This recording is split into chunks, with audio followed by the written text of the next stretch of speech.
de poder falar um bocadinho sobre este livro, sem prejuízo de nós podermos ir fazer as nossas perguntas e também os nossos comentários, mas se calhar lançava uma primeira ideia, que no fundo o livro, este como outros, tem aí uma dimensão de apreciação, de crítica, que é muito mais factual do que até política, como disse muitas vezes publicamente, e que eu concordo, que a política é outra coisa. Portanto, escrever um livro tem uma dinâmica e tem uma interação com a realidade completamente distinta, e tendo também tido esta experiência ao longo da vida e esta experiência política em exercício, há 2 artigos que saíram, porque as quintas de leitura também servem evidentemente para isto, para nós pormos em causa aquilo que fazemos. E há 2 artigos que saíram no Público há relativamente pouco tempo. Um é do Rui Matoso, que se chama A Insustentável Leveza do Municipalismo Cultural, e outro é um contraditório desse mesmo artigo, que é do Jorge Salgado Simões, que se chama A Insustentável Leveza da Crítica às Políticas Culturais Municipais, em que de facto temos de um lado uma crítica acérrima sobre as políticas municipais de cultura, em que é uma visão que diz que as políticas culturais municipais estão completamente maniatadas e que tendem a levar os públicos a quase uma ignorância comum e global face à forma como os políticos se apropriam dessa máquina cultural instalada, e depois o contraditório dizendo que é uma perfeita patetice, porque as máquinas municipais têm o seu corpo técnico que independe dessa forma como os políticos supostamente maniateiam essa decisão dos convites, do público investido, da eficiência, e portanto de alguma forma também tem aqui estas 2 dimensões que estão sempre em causa nesta lógica cultural. Eu lançava para já este repto, e ele tem muito que ver também com muitos momentos do livro, e pedia-lhe se nos podia dar, no fundo, este primeiro avanço sobre isto. E muito obrigado uma vez mais por ter aceito o nosso convite. Muito obrigado, boa noite. Bom, a primeira coisa que eu gostava de dizer é que é a primeira vez que estou a falar do livro em Rédia Solta. Portanto, já falo sobre o livro, não é muito aquelas operações escolares que era comenta o seguinte texto. E aqui é falo sobre o livro. É a primeira vez que estou em público a falar sobre este livro. Houve várias conversas, deram entrevistas, etc. Mas falar com pessoas reais sobre este livro é a primeira vez. Deixe-me só arrumar a questão das políticas das políticas públicas. Eu sou muito liberal em relação a qualquer das questões que colocou sobre as políticas públicas culturais. Acho que quando cumpri funções nessa área, uma das coisas que eu descobri, e foi com algum atraso, mas nós só fazemos as descobertas quando deixamos os lugares, não é? Que nessa altura a gente, olha, afinal, isto era de determinada maneira. Mas cerca de 70% da chamada política cultural portuguesa era definida e praticada, feita nas autarquias. Quer dizer, grande parte do investimento em eventos, em programação, era nas autarquias, não na administração central, na chamada administração central. E isso, por um lado, era uma bênção, porque libertava a administração central, transferindo muita da responsabilidade de programação e responsabilidade financeira para as autarquias, para a administração local. Isso tem sido um chamado fator de coesão regional, local, a nível local. Se nós pensarmos, por exemplo, no que era a política cultural pública há 30 anos, em relação com aquilo que nós temos hoje, o grande fator de inovação foi o aparecimento das políticas ou dos programas públicos locais. Porque as autarquias há 30 anos não estavam minimamente vocacionadas para a programação cultural. E lentamente, sobretudo desde há 15 anos, também com algumas alterações à lei das autarquias, isso mudou bastante e permitiu que a chamada ação cultural fizesse parte das ações de primeira linha das autarquias. E para muitas autarquias a programação cultural é um fator importante de enriquecimento, porque está ligada, essa é outra das minhas teses, não é? Que está ligada ao turismo, à economia, etc. Para muitas, quer dizer, eu sou muito crítico e não acredito nada na ideia de que 1% do orçamento do Estado para a cultura seja bom. Ao contrário, acho que é mau. Acho que 1% pode ser muito e pode não ser nada. Se nós damos 1% à cultura, não é? Mas a seguir dizemos, ok, mas a cultura paga as reparações todas no património e paga a televisão e paga não sobra nada. Portanto, 1% não é nada. Não é? Depende daquilo que está sob alçada. E, portanto, para ter, imaginemos, só para terem uma ideia, antes de liquidar esse assunto, mas só para terem uma ideia, imaginemos que o orçamento da cultura são 200 milhões. Não é? Mas as obras no património são 80 milhões. Portanto, quando chegam aos 200 milhões, não é? E 200 milhões não foram até agora, o orçamento da cultura, 80 milhões são para obras. E não estou a falar de salários, estou a falar de obras no património. Se pensarem que a maior parte do património português não é propriedade sequer da cultura, mas do Ministério das Finanças, onde ver que isto é extremamente perverso. Não é?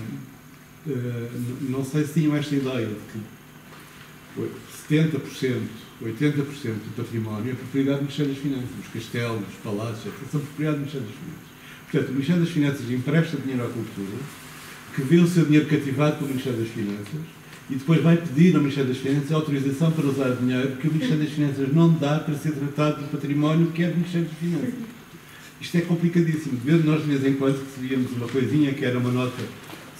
Olha, o Castelo de Vinhais está em más condições. Por exemplo, era um funcionário, era uma pessoa amiga que trabalhava no Ministério das Finanças e dizia o Castelo de Vinhais não está em boas condições. Pois o Castelo de Vinhais é da responsabilidade do Ministério das Finanças, façam favor de intervir, não é? Portanto, isto é muito perverso. Portanto, esta ideia de que 1% para a cultura resolve os problemas todos é falsa. Não se sabe qual é. É 1% de quê e 1% para quê, não é? Portanto, é muito complexo. E aí as políticas municipais têm suprido muito as lacunas, digamos, da administração central. Sendo que eu também sou crítico das políticas da administração municipal. Porquê? Porque há uma falta de definição daquilo que é o campo cultural. Não é? E hoje em dia nós assistimos a uma espécie de euforia da cultura, em que tudo o que é cultura é bom. Não é? E, portanto, a cultura lava mais branco. Quer dizer, se nós quisermos fazer lavagem política, lavagem de dinheiro, etc., etc., nada melhor do que a cultura. Se nós vimos qualquer mafioso russo, qualquer pessoa perseguida pela justiça internacionalmente, um emir de Dubai, etc., etc., vamos ver que ele tem grandes investimentos na arte contemporânea, como tem galerias em Londres, etc., etc. Portanto, há formas, mas não se pode atacar porque é cultura. Quando a EDP, por exemplo, se viu atacada na barragem de Setúbal, na barragem de Salvador, na política de barragens em Portugal, o que tratou de fazer foi levar a cultura para as barragens e deixou de ser atacada. Ou seja, entrega a Casa das Máquinas da Barragem de Tua ao CISA, a Casa das Máquinas da Barragem de Sabor ao Sotomora, mandou pintar de amarelo por um pintor famoso a barragem de Picote, e nunca mais se ouviu falar que, a partir daquele momento, atacar a EDP era atacar a cultura, e, portanto, isso foi... Portanto, às vezes, parem como este material da cultura é muito perverso. Por outro lado, esta ideia de que tudo é cultura é simpática, mas desde a gastronomia, a moda, os circuitos de automóveis, etc., podem ser cultura, deixam de lado uma participação muito grande naquilo que era a cultura tradicional, ou que era o domínio tradicional da cultura, o património, as chamadas artes plásticas, não as artes performativas, mas as artes plásticas, as bibliotecas, etc. Quando eu estive encarregue dessas funções, aquilo que eu defendi desde o princípio era, enquanto eu estiver cá, não vai fechar nenhum museu, não vai fechar nenhuma biblioteca, não vai fechar nenhum teatro nacional. Isso foi aquilo que nós definimos, que eram os vértices, digamos, da cultura tradicional, daquela mais conservadora que eu defendo. Portanto, era um bocado isso. Isso foi aquilo que nós defendemos. Eu me lembro que, a certa altura, houve um Presidente da Câmara, no Algarve, que disse, a certa altura, eu vou fechar a biblioteca. E ele disse isto às 11 da manhã, e eu às 3 da tarde estava lá, e disse, não pode fechar a biblioteca, porque fechar uma biblioteca é disparar ao coração daquilo que nós achamos que é a cultura. Muito embora as práticas culturais hoje sejam muito diferentes, não é? Cabe ao Estado não cabe ser vanguardista, não é? O Estado não pode ser vanguardista. O Estado é naturalmente institucional. Quer dizer, se a certa altura o Estado se permitir defender aquilo que é o básico, então não sei onde é que, quer dizer, a relação fica muito flutuante. Vamos ter o Estado a defender exposições de arte de vanguarda e os castelos e palácios a caírem por não serem tratados. E, portanto, acho que a função do Estado aí é muito mais conservadora, é necessariamente muito mais conservadora. Bom, como imaginam, não é nada disto que fala o livro. Não é nada disto que fala o livro. O livro fala de coisas muito dispares. E o livro tem um centro. O centro é o inspetor Jaime Ramos. O inspetor Jaime Ramos é um cavalheiro que me acompanha há cerca de quase 30 anos, desde 91, que foi quando ele apareceu pela primeira vez num livro chamado Morte no Estado, e desde aí que eu tenho escrito alguns livros, são 9, creio, que tenho o inspetor Jaime Ramos como personagem central. Portanto, tenho uma relação basicamente simpática com ele, na medida em que temos que nos aturar um ao outro. Ou seja, sem mim ele não tem existência, sem ele eu tenho que escrever outros livros. E esta relação é uma relação de dependência mútua. Nem sempre foi uma relação, como disse há pouco, bionífica. Foi uma relação em que, a princípio, eu tinha mais poder, e é uma relação que, a partir de certa altura, quem tem poder é a personagem. O que me dá alguma vantagem, que é não ter tanta responsabilidade. Quer dizer, no fundo, o que ele faz é a responsabilidade dele. O que ele faz no livro é a responsabilidade dele. Portanto, ele vai ganhando autonomia, vai ganhando... a certa altura eu quero que ele diga uma frase, e eu escrevo a frase, e depois percebo que ele não pode dizer aquela frase. Ou seja, que uma pessoa como ele não pode dizer aquela frase. Mesmo sendo eu, supostamente não, na realidade, um criador. Mas um criador com... como é que é dizer? Com poderes limitados. Não é? É mais ou menos um vereador da cultura. Portanto, não tem os poderes todos. Não é? Eu posso dar-lhe vida, mas não posso obrigá-lo a ser dependente. não é? Ele tem vida própria. Neste caso, no caso deste livro, o que se passa é uma espécie de balanço. Jaime Ramos é levado a fazer um balanço da sua vida, da sua atividade anterior, dos crimes que investigou e, portanto, dos livros onde atuou, basicamente, a partir de um crime. É um crime que aparecerá como onde ver no segundo capítulo e não no primeiro, embora no primeiro haja outro crime, mas é o chamado... Na literatura policial há um instrumento muito importante que se chama armadilha, e que é armadilhado ao leitor. Quer dizer, basicamente é a função do autor espalhar armadilhas que equivoquem o leitor, que levem o leitor num determinado caminho, sendo que não é esse o caminho. Para quê? Para que depois possam regressar, para que se possam perder, para que provavelmente descubram algum sentido na história. Neste caso, há um crime, que é um crime que é cometido na cidade do Porto.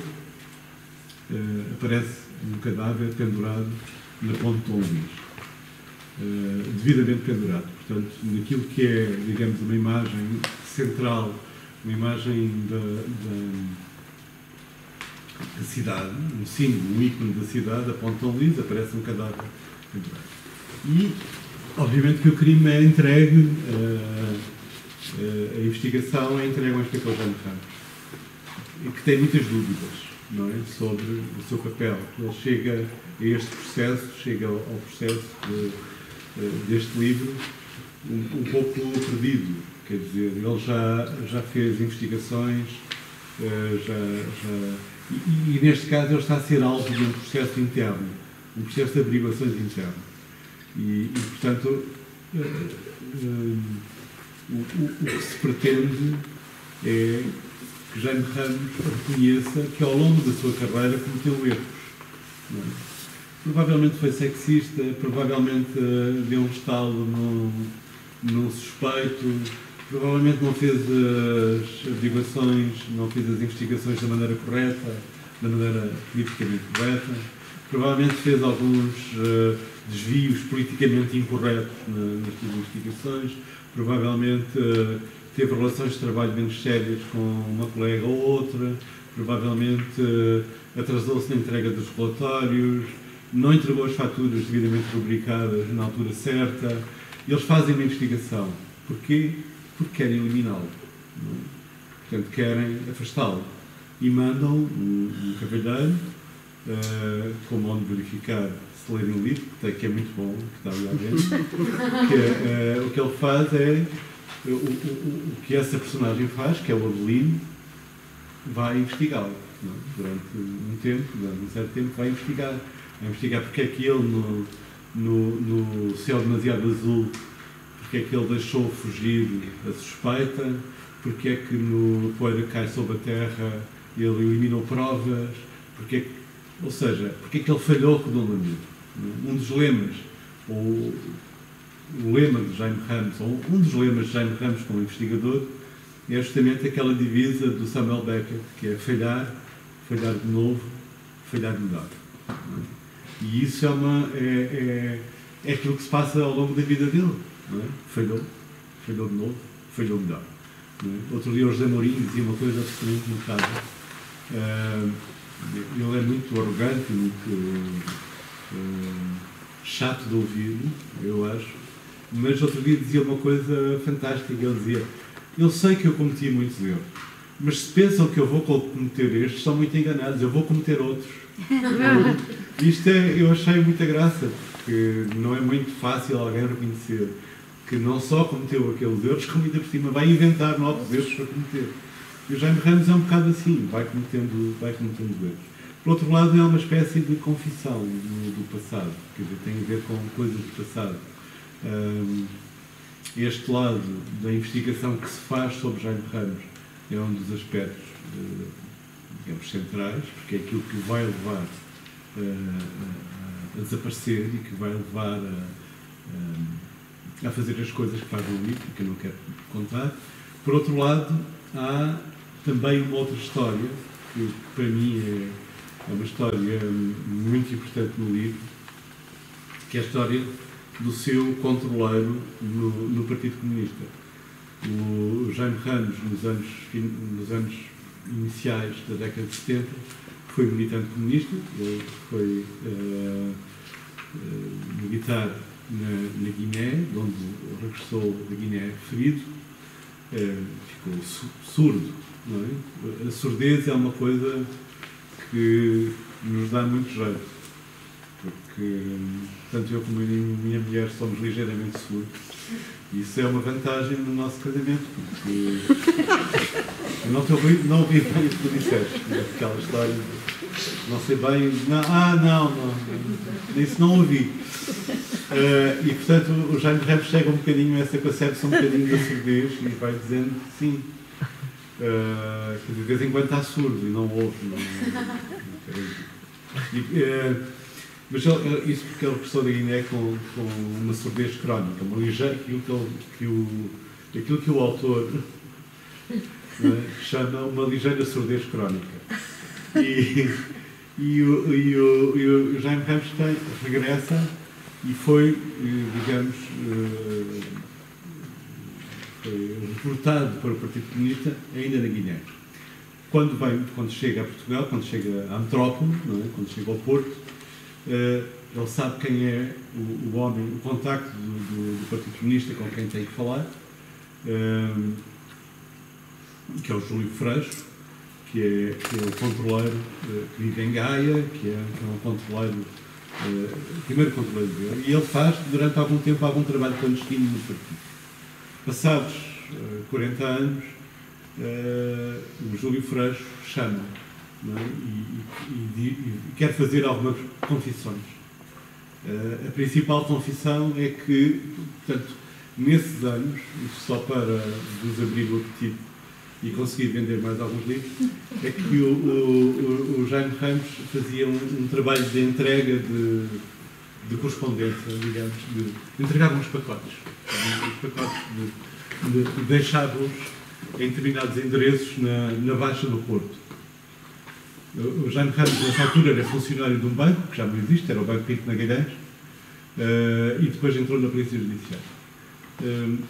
E ele fazia essas entregas, entregava o pacote de papéis que ele ia recolher, a determinada morada, e entregava ao Júlio Freixo. A certa altura, o Júlio Freixo diz-lhe: não precisas te preocupar, não é preciso entregar mais papéis. O Jaime Ramos, como era uma pessoa alegre e inconsciente, não ligou. Não é? Mas, na verdade, o que ele tinha sido era afastado do trabalho clandestino. E, entretanto, casou com uma militante comunista, a Emília, que o acompanha, portanto, a primeira referência a ela já vem no livro O Mar em Casablanca.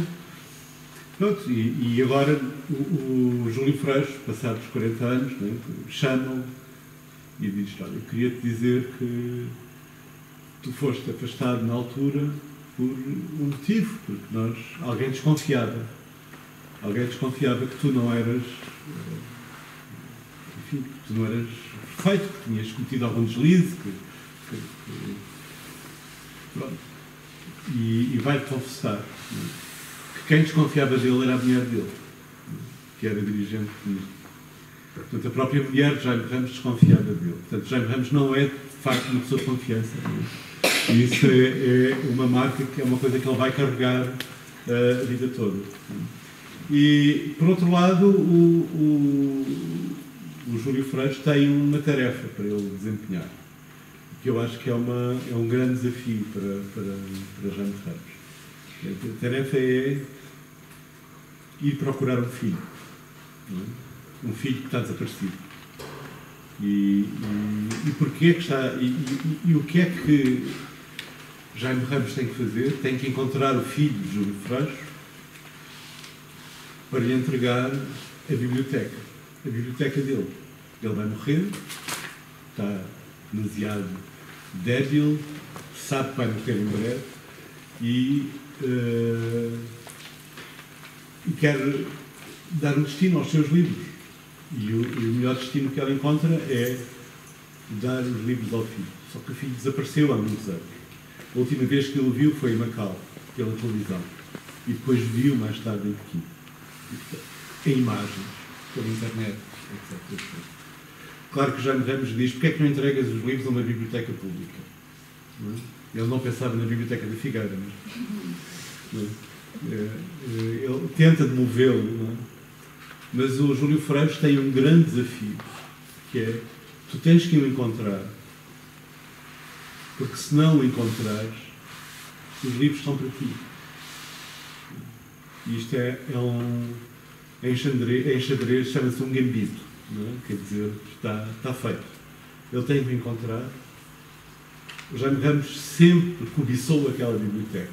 Portanto, o sonho dele era ter aquela biblioteca. Mas ele não pode ficar com ela, porque isso significa que ele desistiu de encontrar o filho de Júlio Freitas.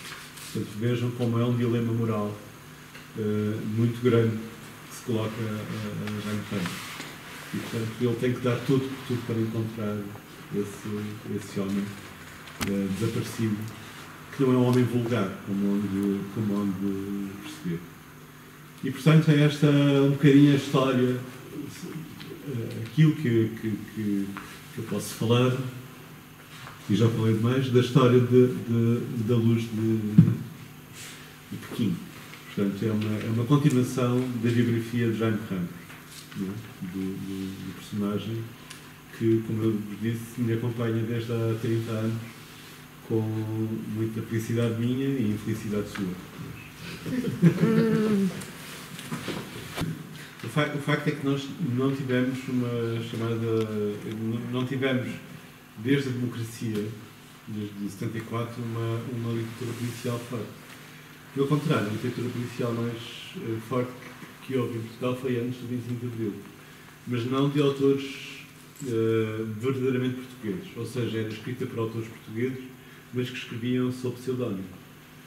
Isso tinha uma lógica, porque é que nós tivemos autores como o Dick Haskins, o António Andrade Albuquerque, o Rusty Brown, que se prolongou depois do 25 de Abril do português, Modesto Navarro. Porque é que tivemos o Ross Pym, o Gonçalo Pinto, porque é que tivemos o Frank Gold, o Luís Campos. Bom, o facto é que um bocadinho o argumento para nós não termos literatura policial antes de 74 é que num país sem crimes não se justificava haver literatura policial. E, portanto, se quer escrever literatura policial, escreve literatura policial passada na América, passada em Inglaterra, etc., como fazia o Dick Haskins. Há histórias deliciosas, histórias maravilhosas passadas com esses autores. Também não citei o Dinis Machado, que é o Daniel McShade, que tem a particularidade de não ser um detetive, mas sim um assassino, não é? O Peter Maynard é um assassino, mas mata como deve ser, não mata. Matar é com faca, com todos os requintes, e é um assassino que tem uma úlcera, portanto só bebe leite e ele barre. Portanto, não pensem que é um assassino vulgar dos de hoje em dia. Mas há histórias maravilhosas. Um dia o Ministro da Justiça, Antunes Varela, telefonou para a Editorial Notícias, que era onde se publicava a coleção do Dick Haskins, DH, era a coleção DH, Dick Haskins, e pediu o favor de transmitirem ao Sr. Dick Haskins, que tinha escrito um livro que se passava uma parte em Lisboa, o convite do governo português da altura, portanto, no início dos anos 60, para vir a Portugal, no convite do governo, queriam manifestar o seu agradecimento para aquelas referências tão importantes ao modo como a polícia portuguesa atuou naquele livro. É claro que nunca teve resposta, mas entretanto alguém disse, Sr. Ministro, o Dick Haskins é um português. Logo que o convite foi retirado e o António Andrade Albuquerque continuou em Peniche, onde escrevia os seus livros.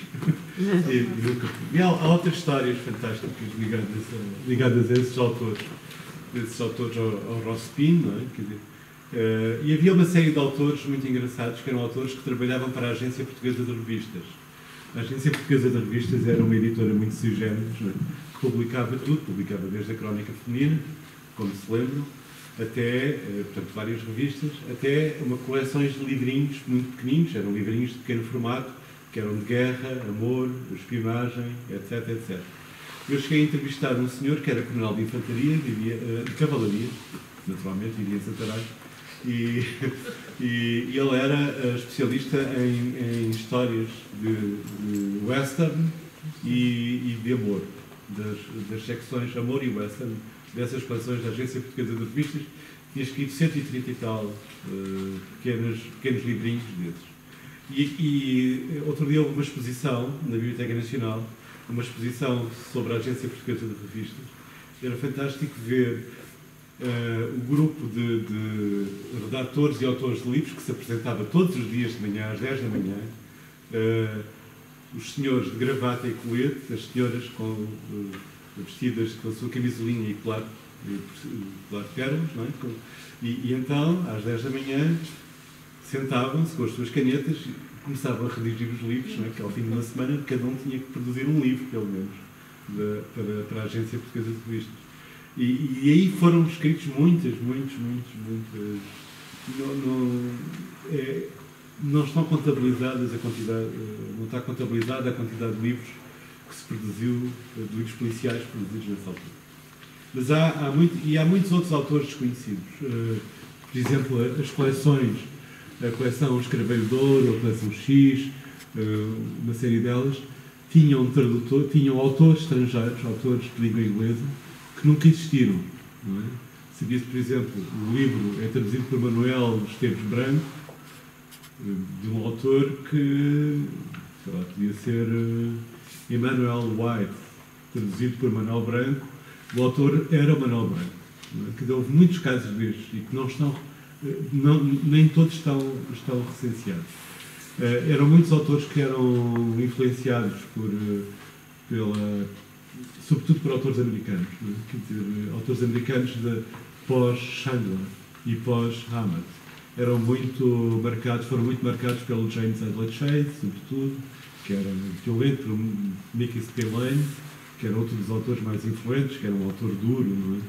Tinha aquele livro fantástico, é a mais brilhante tradução de um livro. O livro em inglês é My Gun is Quick, em português o My Gun is Quick deu A Minha Arma Não Perdoa, que é um título maravilhoso em português. A Minha Arma Não Perdoa, porque é a criação de um detetive, que é o Mike Hammer, e o Mike Hammer é um detetive que não perdoa, que mata, ou seja, é um detetive que faz justiça pelas próprias mãos, porque não acredita na eficácia da justiça, ou da eficácia da máquina judicial, e portanto ele vai acabar por fazer justiça pelas suas próprias mãos. Aliás, a própria designação de Mike Hammer, o Mike Martelo, não é? Tem a ver um bocadinho com esse desejo de violência do seu livro. Esses autores portugueses são muito marcados por estes escritores americanos, sobretudo o Hadley Chase, que é o de Não Mandem Orquídeas para Miss Colégias, e o Mickey Spillane. Além, obviamente, do Chandler, que era um bocadinho... O Chandler era demasiado intelectual para todos eles, não é? Era demasiado perfeito. Era um autor já de elite. É? Enquanto que estes autores americanos que tinham detetives violentos, tinham personagens violentos, eram muito mais apreciados.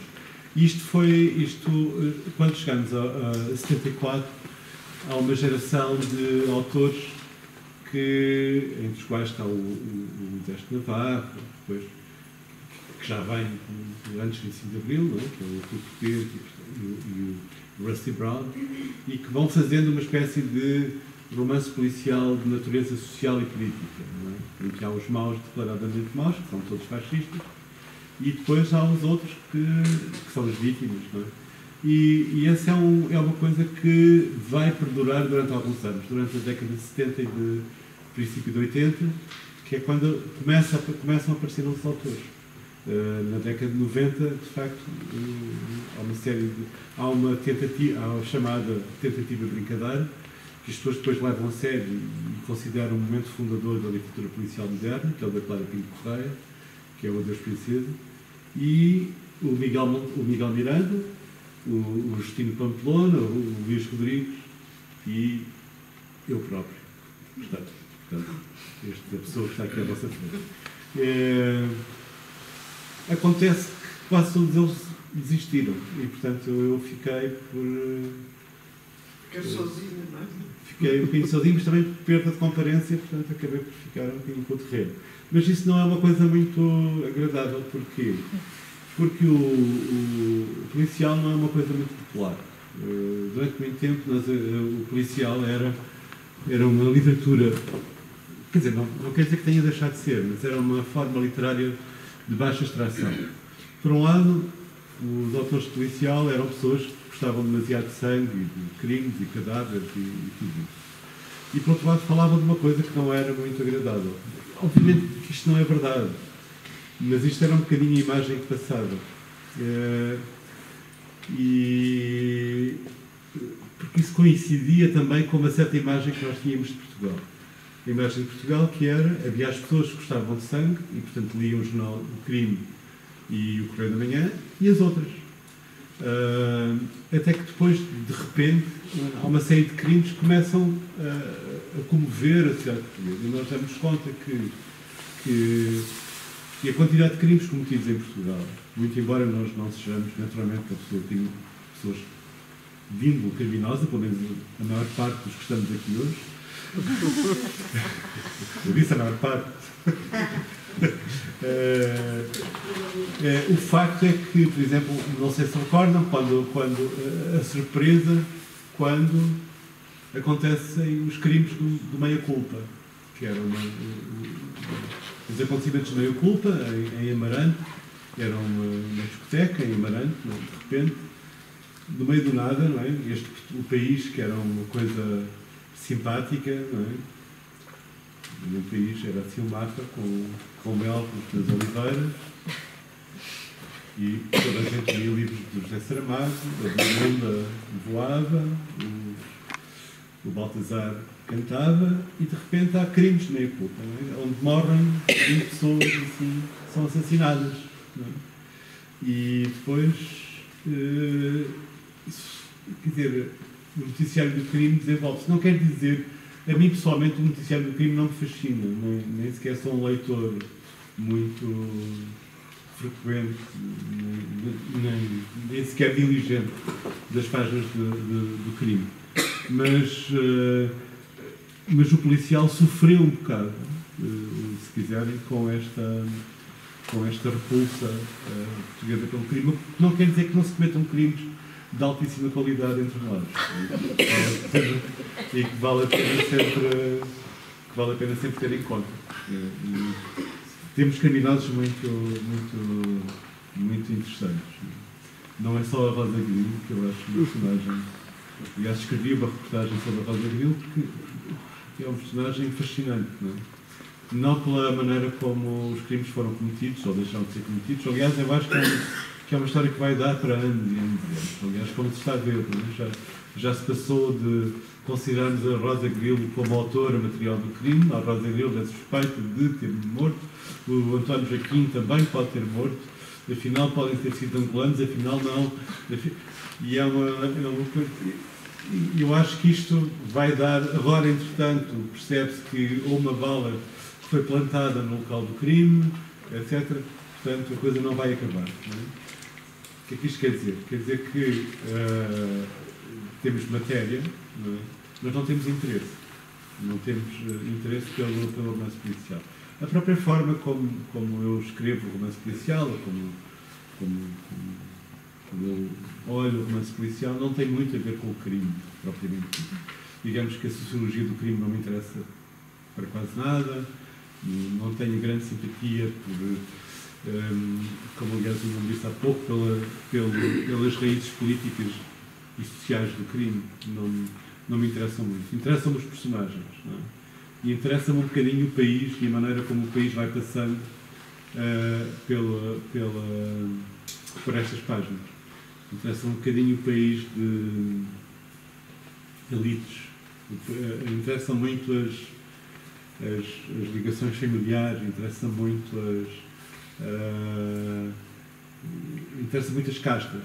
Não é? Quer dizer, neste livro há inclusive um capítulo que é um capítulo, confesso que foi um dos mais fáceis de escrever e, portanto, posso falar dele à vontade. Se pagarem o preço do livro, podem fazer os descontos deste capítulo, porque é um capítulo fantástico. Fantástico para mim, que estava a trabalhar noutra coisa qualquer e, de repente, dei por mim a ler a lista dos diplomados em Direito no curso de Direito da Faculdade de Direito de Lisboa, o curso 67-71, que é o curso, é muito engraçado. O que é que tem este curso de especial? 67-71. O curso 67-71 é o curso da classe dirigente deste país. Sabe? Estão dois Presidentes da República, estão dois Primeiros-Ministros da República, um deles... e mais um Presidente da República estrangeiro. Estão dois Primeiros-Ministros, um deles estrangeiro. Estão 7 ministros, estão cerca de 20 a 30 embaixadores. Estão presidentes de clubes de futebol, 3 diretores da Polícia Judiciária, estão da Polícia Judiciária Civil e um da Militar. Atenção. Quando investigarem tanto, já sabem que há um da Polícia Judiciária Militar que andou na escola com 2 da Polícia Judiciária Civil. Estão 2 presidentes de futebol. Portanto, já sabem que naquela altura em que ambos foram presidentes de clubes de futebol, eles podiam comportar-se à vontade. Porque eram amigos já desde 1967. E, portanto, o que é engraçado é que, lendo essa lista, que compõe todo um capítulo do livro, vamos perceber porque é que, quando nós falamos de cumplicidade, casta, poder, troca de informações entre interessados, não é? Qual era a fábrica de registros dessa altura? E para mim é uma coisa um bocadinho surpreendente, porque eu já num dos livros anteriores, o colecionador de erva, eu tinha falado deste assunto, me tinha, digamos, interessado, e agora é outro assunto ao qual o Jaime Ramos também presta mais atenção.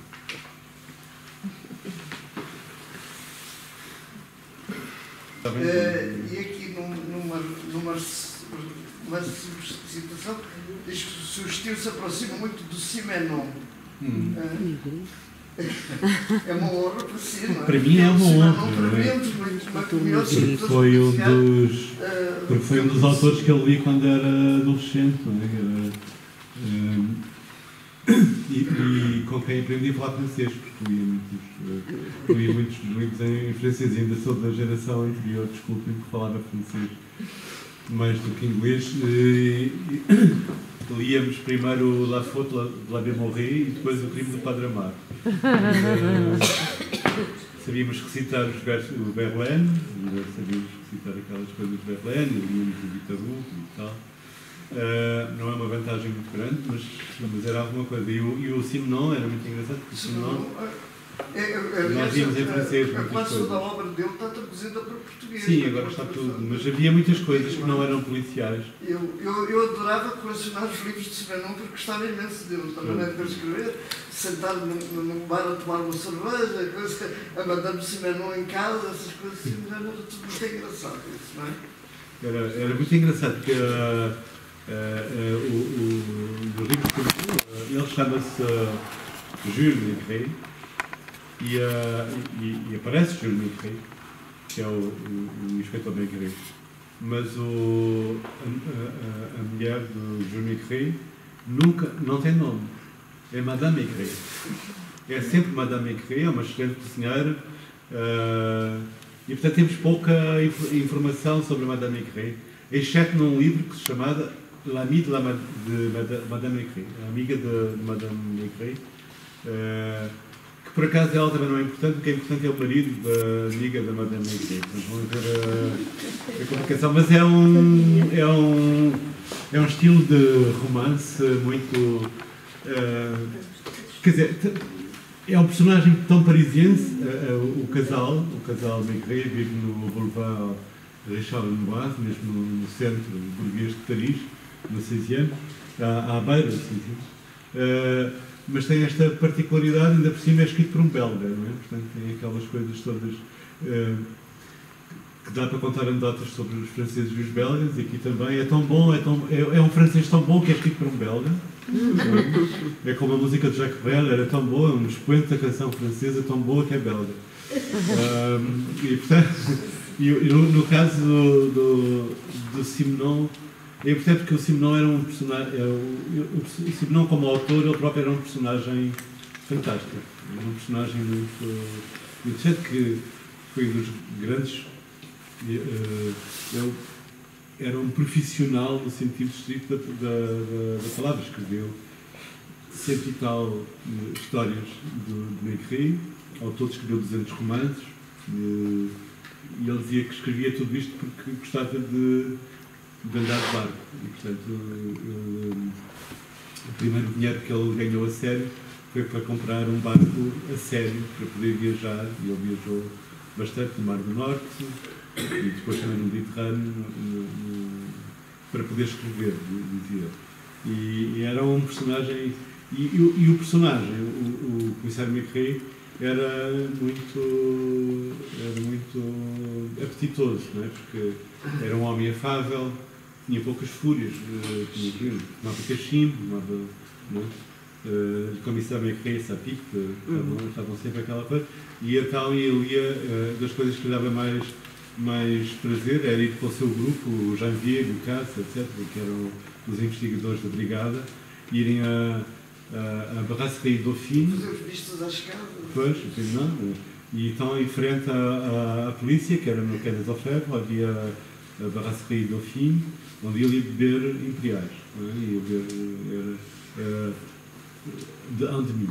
Ele abria as hostilidades sempre com sandes de presunto e cerveja a copo. Esse era o alimento fundamental das noites de investigação. Era um homem muito engraçado e que tinha, por exemplo, ia passar férias sempre, não é? Quando Madame Maigret dizia, bom, temos que ir passar férias não sei onde, temos que ir passar férias, imaginemos, a Vichy por causa das termas. Não é? E ela dizia, bom, fazia questão que o marido fosse, depois de um ano de grandes investigações, que fosse tratar do seu fígado, às termas de Vichy, mas ele antes informava-se sempre quais eram os restaurantes todos e quais eram os principais fornecedores de aguardente em toda a região de Vichy. E, portanto, fazia sempre essas coisas. E era também um homem muito pegado à vida, não é? O Maigret, porque, apesar de tudo, era um homem que gostava das coisas bonitas, das coisas boas, e que sempre fazia aquelas investigações, há várias investigações dele, o crime na Comporta, o crime do Carrefour, etc. E ele ia sempre, quer dizer, as investigações dele calhavam sempre em lugares onde se comia muito bem. Isso. Portanto, havia sempre essa ligação entre crimes e comida. Portanto, por isso é que eu disse que a maior parte de nós aqui presentes podem até não ser assassinos. Queria perguntar se revê na análise de que é um reinventor do género policial, na medida em que cria um protagonista que é anti-herói e, como disse ainda há pouco, o inspetor vai ser inspecionado, o que normalmente não é muito comum nos romances policiais. Há aí essa subversão. Depois, por outro lado, penso que o crime em si, até como disse que não lhe interessava muito os fatores políticos ou sociológicos do crime, o crime em si pareceu-me que era relegado para segundo ou terceiro plano e que lhe interessa sobretudo a densidade psicológica das personagens, que são personagens com uma grande riqueza interior, pelo que eu percebi, mesmo sendo banais e do domínio do pequeno burguês, digamos assim, mas são personagens que têm uma riqueza interior e parece-me também preocupações existenciais, filosóficas, a questão do tempo, do passado a invadir o presente. E acho que nessa medida afasta-se muito de um género policial tipificado, e se calhar isso é que lhe dá o êxito, não? Obrigado. Não, obrigado pela pergunta e obrigado pelo elogio final. Não,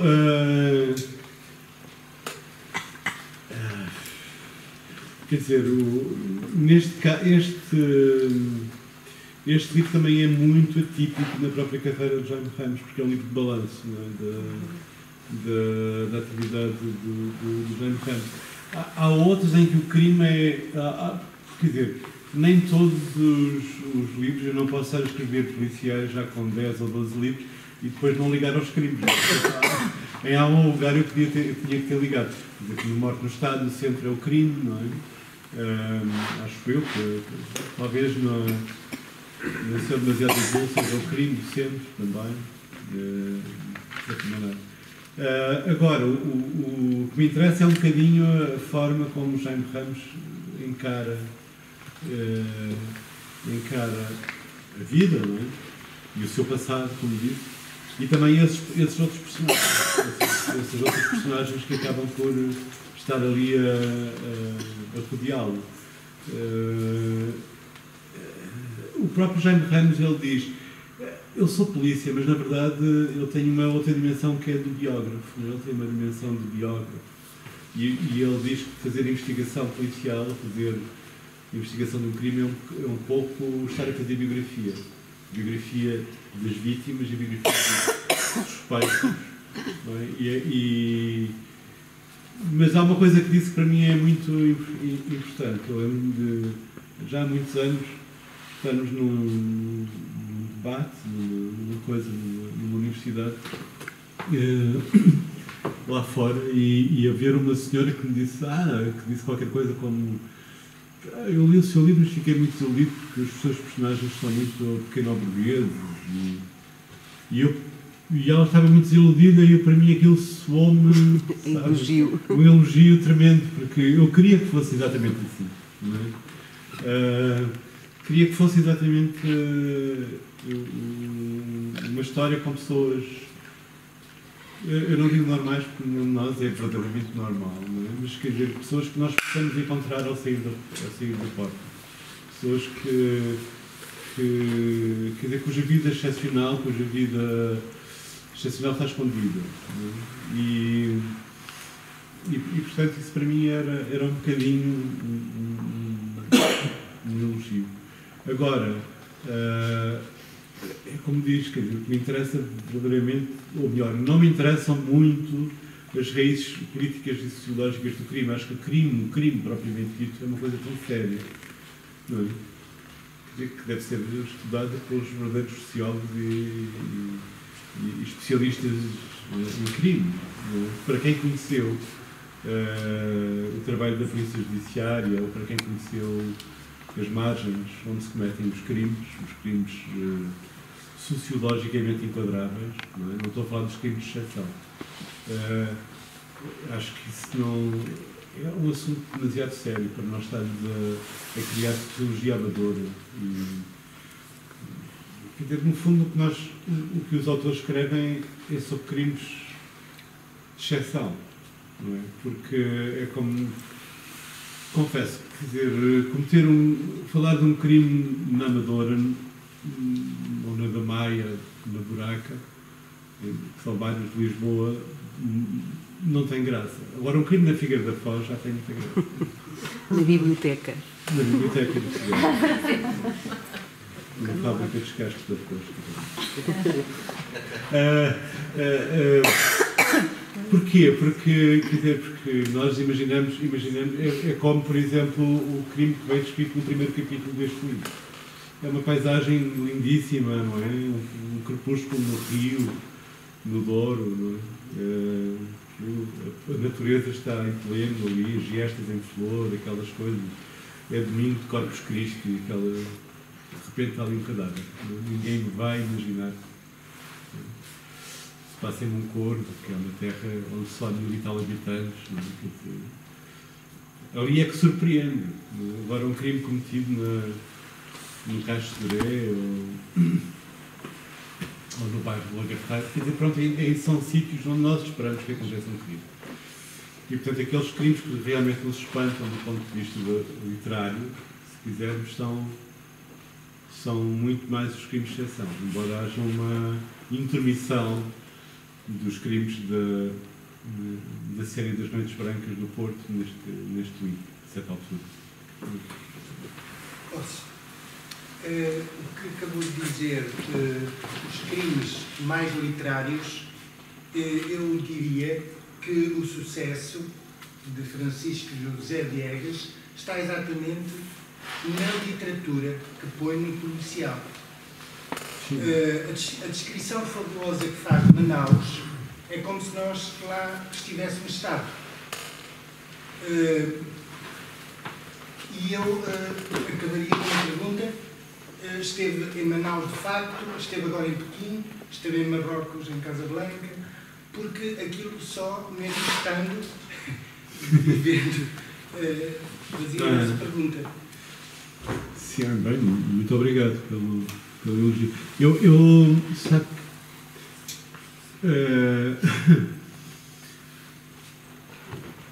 eu podia escrever sobre outra coisa, mas escrevo chamados romances policiais. E, portanto, mas como não tenho competência para escrever os romances policiais,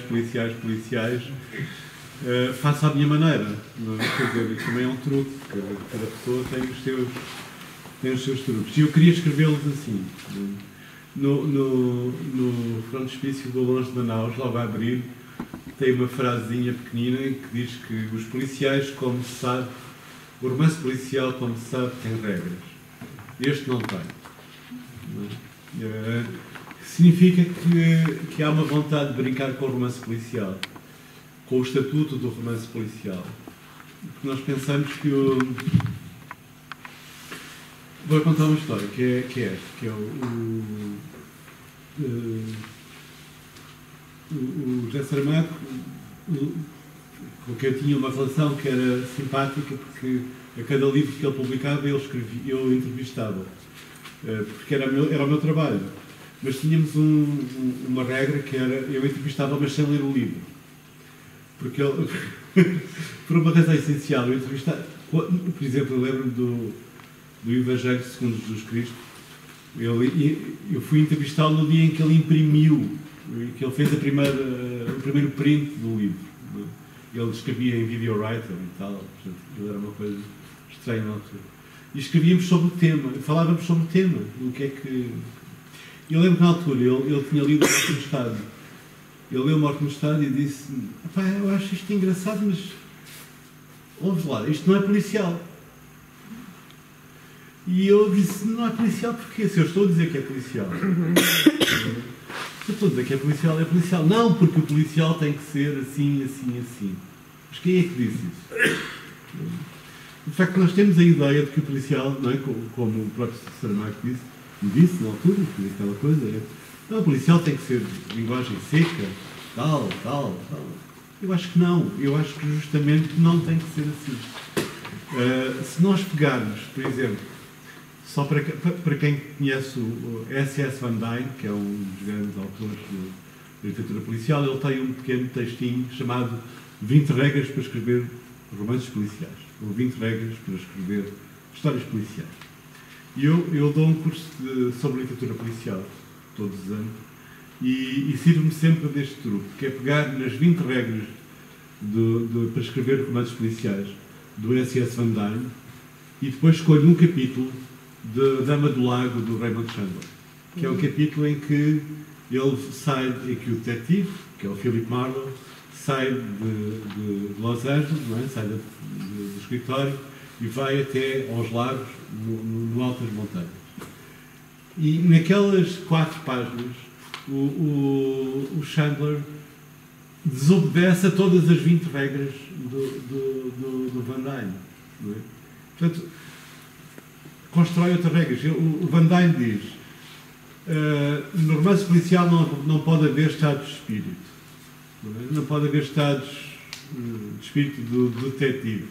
Bom, qualquer passagem do Marlowe, do detetive Marlowe, do Chandler, é estado de espírito. Não é? não pode haver descrições de paisagens, porque não sei o quê. Bom, naquele capítulo é só descrições de paisagens, fala das flores, fala das árvores, fala do clima, fala da temperatura, etc.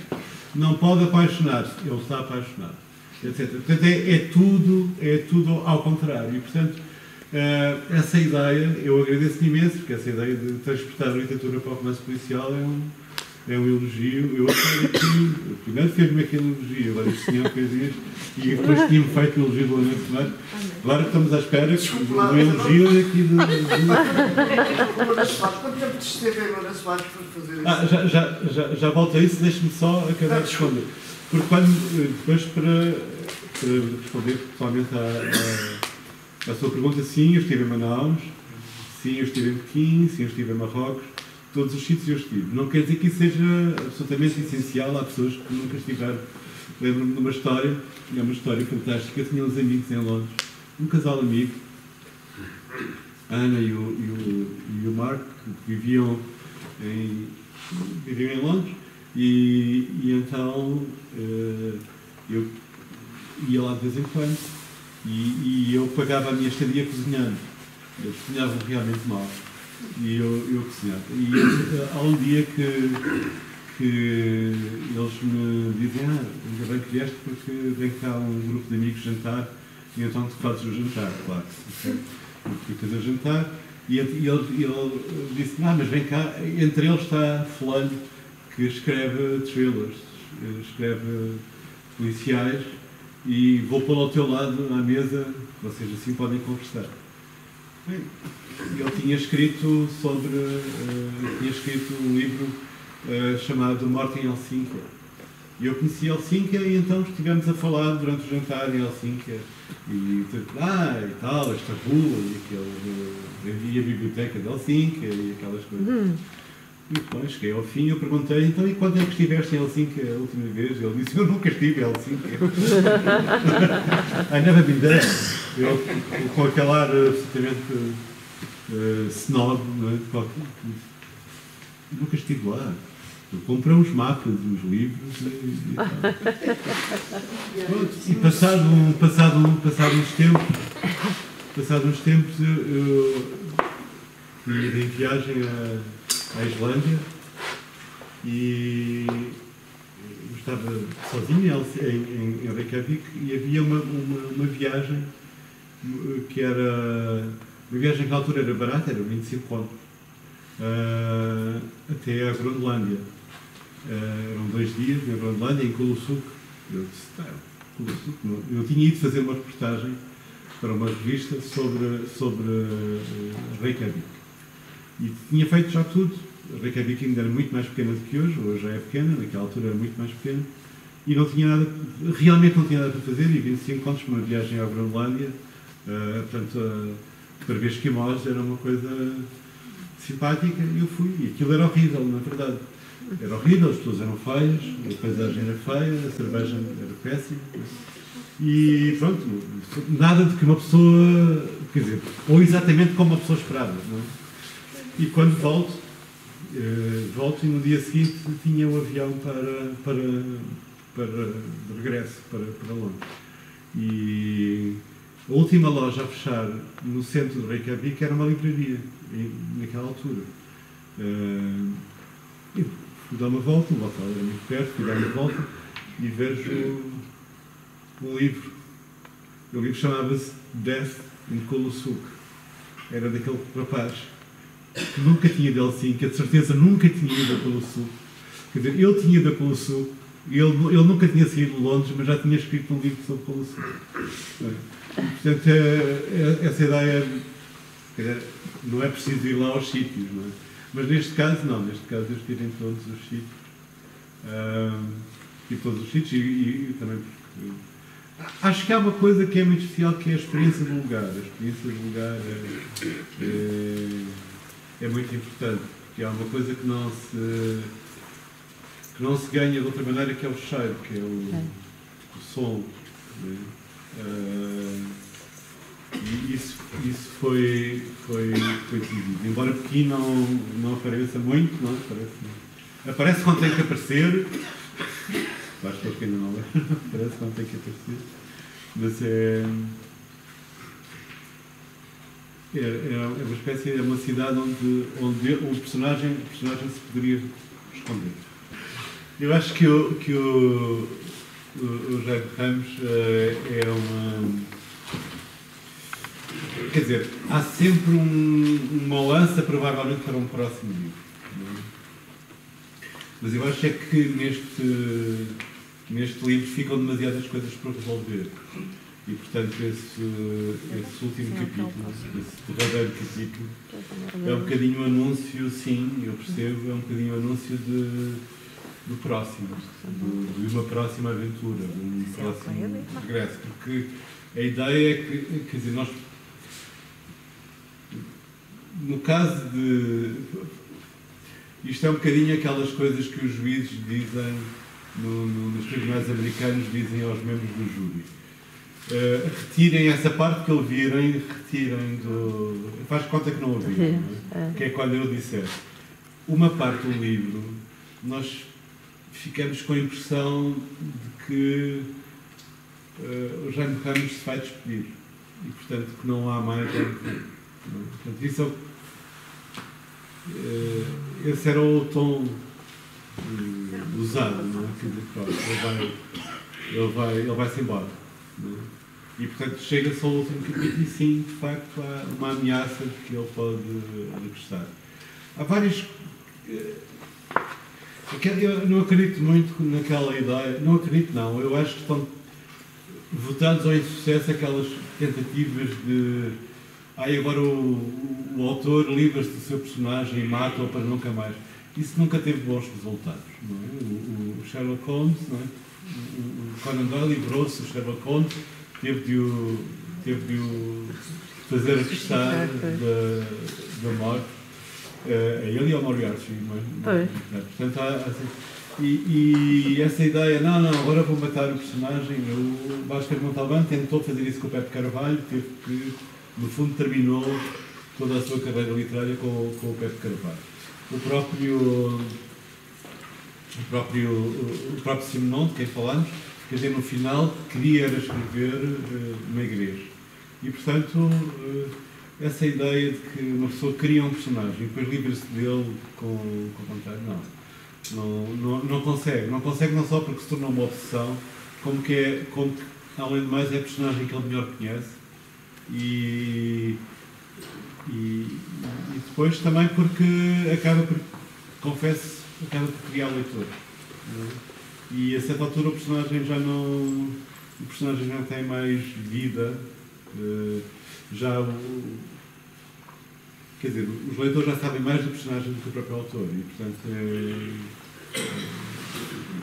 e confesso que o personagem é muito mais interessante que o autor. E como é que uma pessoa se pode livrar dele? Não pode.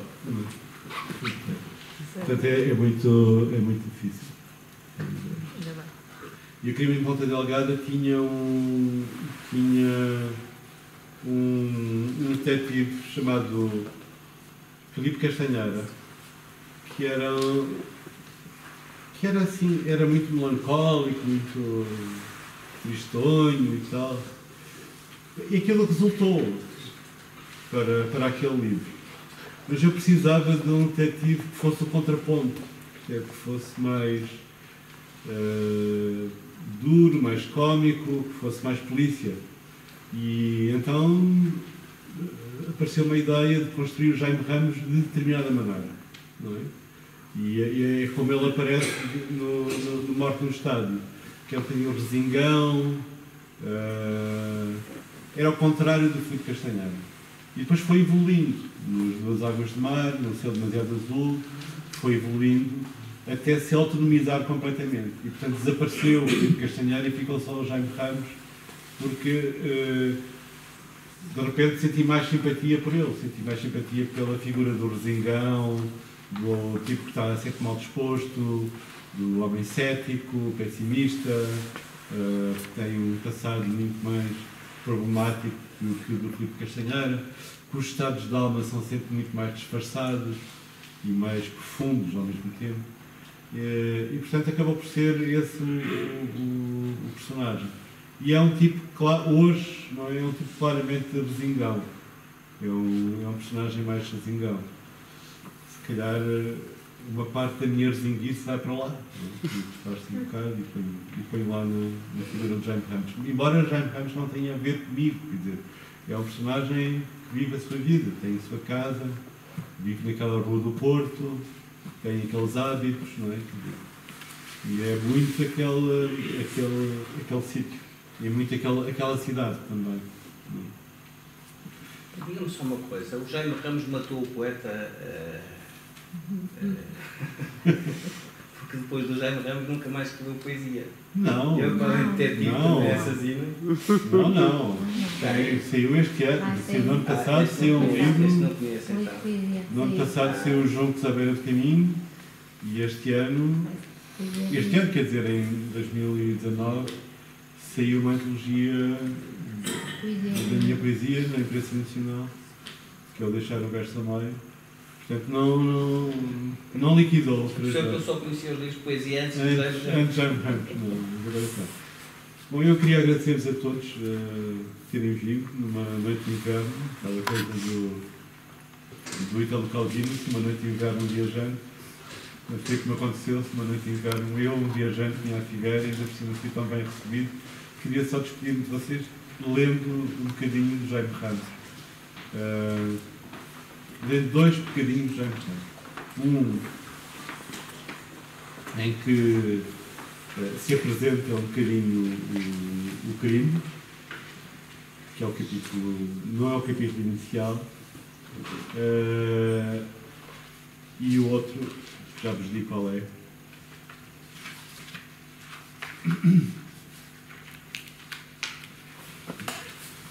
Basicamente, imaginem o cenário é um corpo que está pendurado da Ponta Luís, no Porto, às primeiras horas da madrugada.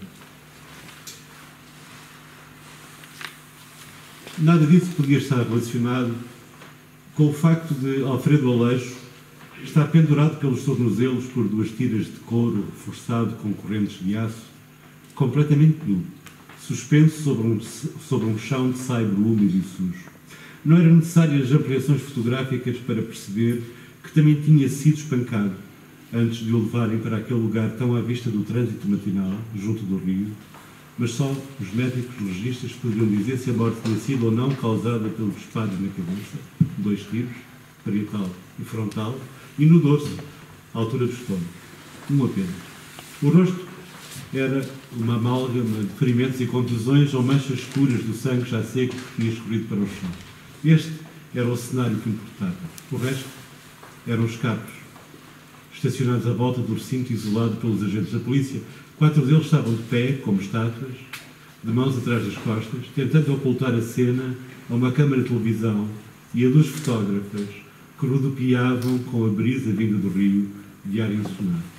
Havia ainda uma ambulância amarela que mantinha as luzes de alerta a funcionar e, como ruído permanente, o do trânsito, que em breve iniciaria a hora de ponta nas ruas que subiam até às avenidas de Gaia ou que desciam de lá para atravessar o rio. Tudo isto acontecera há mais de uma semana, num frio amanhecer de abril, nublado e chuvoso. Jaime Ramos, como durante muito tempo se iria nos corredores da polícia e nos restaurantes do bairro onde ficava a antiga sede, que parte da corporação continuava a visitar como se tivesse deixado lá o resto da alma, podia finalmente ter a sua vingança pessoal, se essa vingança não fosse tão absurda como inesperada. No fundo, ninguém de bom senso deseja que um homicídio lhe dê razão, ainda que a vítima fosse Alfredo Aleixo e que, como disseram alguns inspectores entre si, ele só tivesse o que já merecia há muito.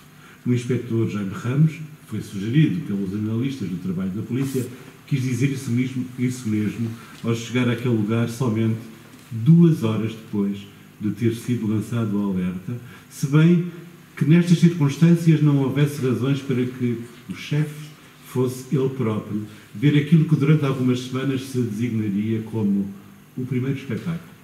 A julgar pelo tempo que o chefe demorou na cena do crime, nem valia a pena ter lá ido. 7 minutos e meio. O suficiente para que se espalhassem rumores sobre o muito que, àquela hora, ele já saberia acerca do achado. Havia uma pequena comunidade de pessoas, de jornalistas a funcionários judiciais que trabalhavam com o Ministério Público, que conheciam os bastidores da corporação, o que incluía as nomeações para as chefias superiores intermédias, a designação pomposa e escrita das prioridades da casa, os resumos dos falhanços e êxitos, a tabela de divórcios e de casamentos, o sistema de baixas e horas extraordinárias, as orientações recebidas de Lisboa sobre este e aquele processo a decorrer com mais lentidão e até a distribuição dos poucos cargos de serviço. Dessa gente, os mais íntimos juravam que Jaime Ramos obteve uma secreta satisfação nessa manhã e que teria sorrido ao ver o corpo de Alfredo Aleixo suspenso daquela barra de ferro enferrujado da velha ponte de Dom Luís, como se o crime tivesse regressado aos cenários históricos da cidade, relembrando que o lugar não era apenas pitoresco e indicado para os turistas fotografarem o Cais da Ribeira, do outro lado do rio, mas também um símbolo daquilo que Jaime Ramos significava para a direção da polícia, ou seja, um monumento classificado como velharia, que mais tarde ou mais cedo seria removido do seu pedestal e substituído por um holograma que todos julgariam mais útil, adequado e económico. Enquanto isso não acontecesse, e aconteceria mais tarde ou mais cedo, as investigações principais dedicavam-se à corrupção na política, no futebol e nas empresas que se relacionavam com políticos, ao crime económico e, por vezes, ao tráfico de drogas, deixando os homicídios para os polícias de rua, porque os jornais sérios ainda não se interessavam por sangue nem por inspectores que já tinham ultrapassado os 30 anos de serviço e todos queriam ser jornais de referência, entrevistar chefes de cozinha de fusão, dar conselhos de economia doméstica e publicar comentários sobre a vida sentimental dos aborígenes. Aborígenes é uma maneira de dizer. A expressão foi cunhada pelo próprio Jaime Ramos e refere-se a quase toda a gente que costuma vir nos jornais. Esta é a primeira parte e gostava de vos ler a quase final, que tem a ver um bocadinho com aquilo que o Nuno falou. Naquele instante, agora, caminhando no saibro molhado da Alameda, pensou em Severo Aleixo e nas suas ilusões e glórias sucessivas, nos seus pés balançando no vazio quando se sentava à mesa do escritório, ou nas penas coloridas da arara que fazia companhia ao contabilista, equilibrando-se no poleiro dourado. Pensou em Fredo, pendurado na ponte de Dom Luís, como um aviso sem destinatário preciso. Pensou nos areais de Lessa debaixo da chuva e na forma como os navios de grande porte continuam a flutuar no porto de Leixões. Pensou na marginal do Freixo e nas árvores cada vez mais frondosas do jardim do campo 24 de agosto, onde às vezes passeia durante a noite ou estaciona o carro indo a pé para casa. Pensou em azulejos, em chopos, em pão, em ruído da chuva. Pensou na luz de Pequim, no bairro de Shaoyang, que significa voltado para o sol. Pensou Júlio Freixo, que o aguardava nessa tarde, sentado no velho sofá, rodeado de livros e agasalhado no seu roupão de lar, folheando um álbum de fotografias. As suas recordações não paravam aqui, mas eram só recordações de coisas que, em boa verdade, podiam não ter acontecido. Feliz por ser um homem tão imperfeito e por ainda não ter perdido nenhuma parte da sua memória, Jaime Ramos esboçou para si próprio uma espécie de sorriso, agradecendo a chuva que tinha começado a cair com mais intensidade, ocultando a ponta rábida e aquela linha onde o Douro se perde definitivamente no mar da Afurada. Muito obrigado.